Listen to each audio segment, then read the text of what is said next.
Pasok na naman ang Pilipinas sa top 10 worst countries for worker. International Trade Union Confederation niya, kung di ako nagkakamali. Kasapin nga ho natin ang panig po ng Department of Labor and Employment sa balita po yan. Secretary Bienvenido Laguesma ng DOLE nasa ating linya. Secretary, magandang umaga po sa inyo. Si Orly Trinidad po uli ito sa DCWB. Kumusta na ho kayo? And Happy Father's Day po, Secretary. Orly, magandang umaga at magandang umaga din po sa inyong mga taga-tangkilik at taga-subaybay at pahintulutan mo rin akong bumati ng isang masayang araw para po sa lahat ng tatay. Kasama na po kayo at kasama na rin ako. Happy Father's Day po. Tama-tama. Labor Secretary Bienvenido Laguesma bumabati sa mga laborer. Salamat. Secretary, unahin ko lang, familiar ba kayo sa ITUC na ito na Yes. ano yata ito parang pinagbabasihan din ng International Labor Organization sa kanilang pagbabantay sa iba't ibang mga bansa na kasapi nila more than 100 countries para makita yung sitwasyon ng lahat ng mga manggagawa. Tinitingnan ko kasi yung report, itong mga worst countries may mga kaso ng unfair labor practice, union busting, pagpatay sa mga unionista. Ang pumasok sa isip ko, hindi kaya na-survey nila yung mga pogo?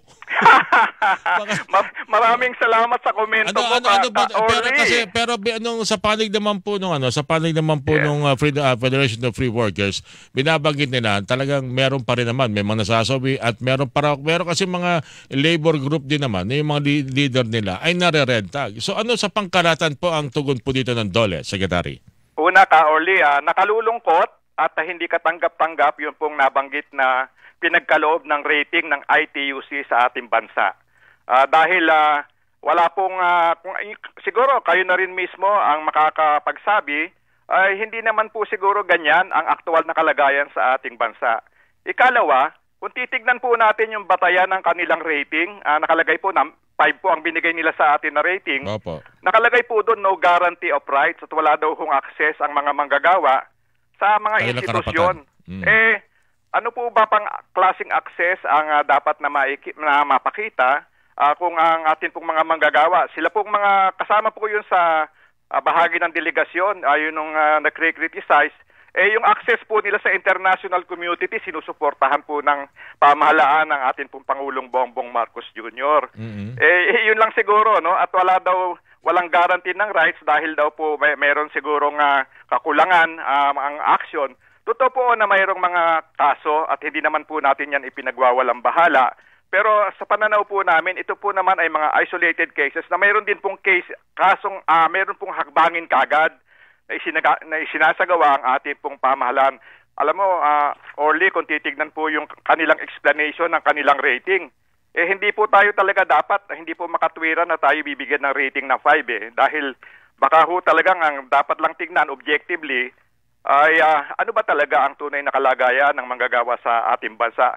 At yun naman pong posisyon ng ilang mga labor leaders, hindi naman din po yun kumakatawan sa pangkalahatan sa posisyon ng mga leader manggagawa dito sa ating bansa. Marami din po naman ang nagsasabi na nagkakaroon po sila ng pagkakataon na may paabot ang kanilang kahilingan, karaingan at mga posisyon sa ating pamahalaan. Isa na rin Orly, yung pong representasyon ng mga manggagawa sa tripartite bodies. Ito po yung isang maliwanag na pagpapatunay na meron po talagang pagkilala sa mga karapatan ng manggagawa. May kinalaman po sa social dialogue, consultation at pag-action po ng pamahalaan sa kanilang mga mga obligasyon ng ating pong mga ahensya. At ito po naman ay ginagarantiyahan ng ating pangkasalukuyang pamahalaan. At idagdag ko lang, Orly, kung tayo po talaga ay nariyan sa mga bansa na medyo talaga naman sa tingin ko hindi tayo karapat-dapat mapabilang doon. Bakit po tayo na-elect bilang miyembro ng governing body itong tatapos na International Labor Conference? Na-elect din po tayo bilang bahagi ng Committee on Freedom of Association, yung pong supervisory mechanism na tumitingin sa mga violations ng Convention 87 o yung Freedom of Association. At ikatlo, tayo rin po ay na-elect doon po sa tinatawag na board ng International Training Center sa Turin. Ito po ilang afirmasyon na kinikilala dito po sa pamumuno ng ating Pangulong Bongbong Marcos Jr., ginagawa po lahat ng ating bansa ang commitment natin sa international conventions at sa mga atin pong katungkulan may kinalaman po sa pagkarapatang mag-organisa. Kung ganun po, hindi ko alam kung paano maaring itrato natin itong 2024 Global Rights Index na mula 2017 pa rin, dirito na lagi ang Pilipinas at laging kabilang dun sa mga worst countries.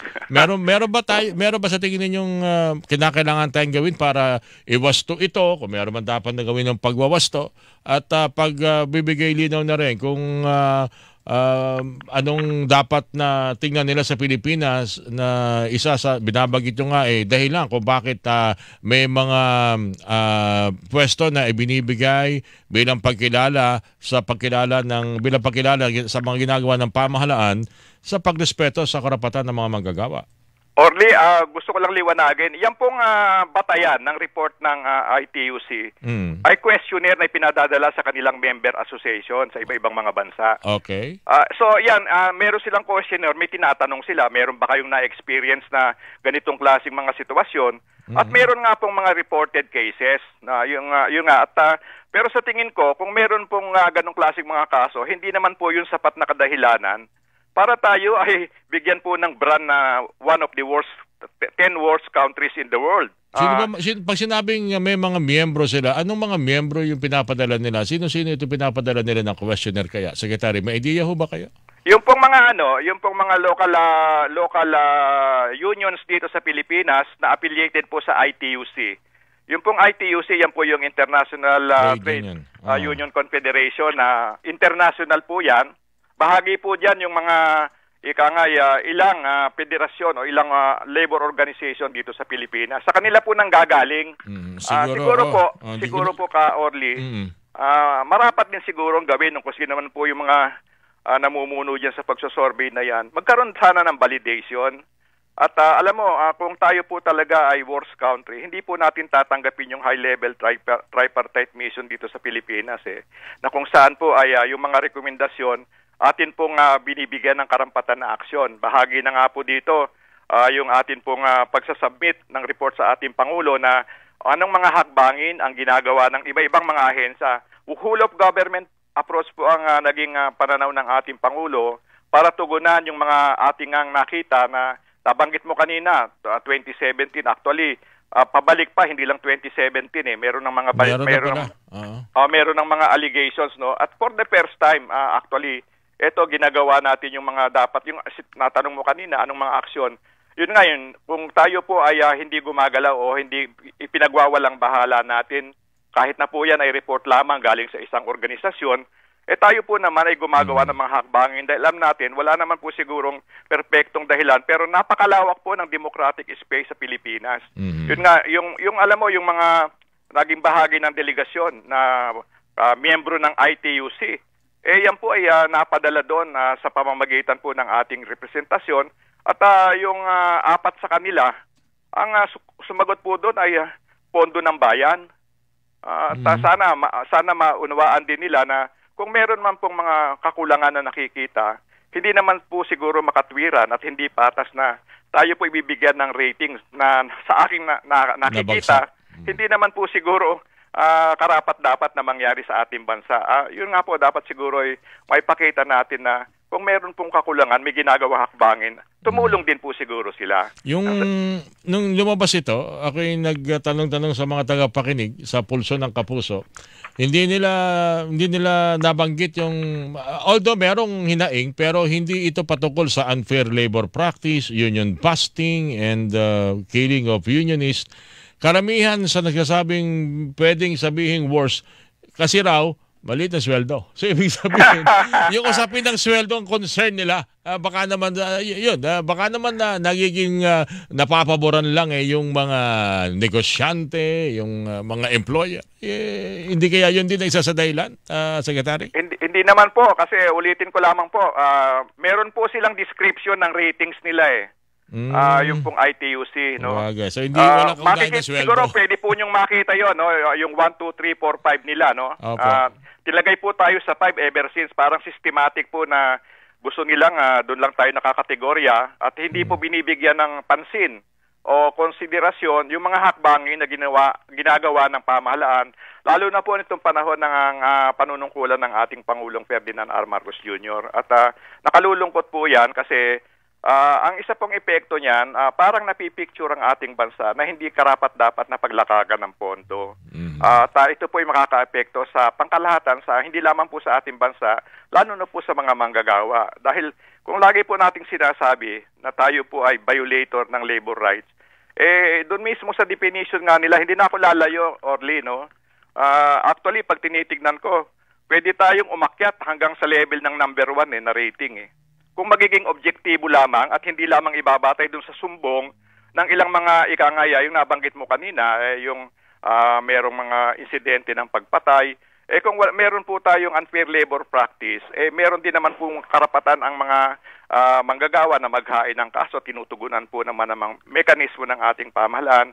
At yung pong may kinalaman sa collective bargaining agreement, negotiations, buhay na buhay po sa ating bansa compared sa mga ibang bansa. Secretary, ako nagpapasalamat sa inyong binigay na pagkakataon kahit na Father's Day para po sa usapin na yan. Maraming salamat po. Sa ulitin po, sir, ingat po kayo palagi. Thank you, Secretary.